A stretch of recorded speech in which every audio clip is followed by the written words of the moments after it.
Why have most of the road construction works around the country stalled? Well, the Minister of Works and Transport, General Katumba Wamala, while addressing journalists a few days back, explained that contractors have halted works due to unpaid arrears totaling 3.5 trillion Uganda shillings.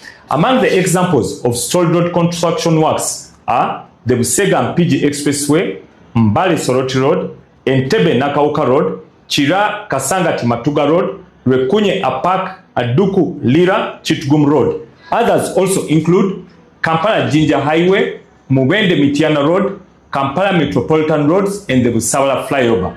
General Katumba Wamala also noted that the issue has already been raised in Parliament and called for supplementary budgets to settle the outstanding debts. However, the minister insists that government is committed to addressing the challenges facing road construction, adding that it operates on a cash economy, meaning expenses can only be made when funds are available.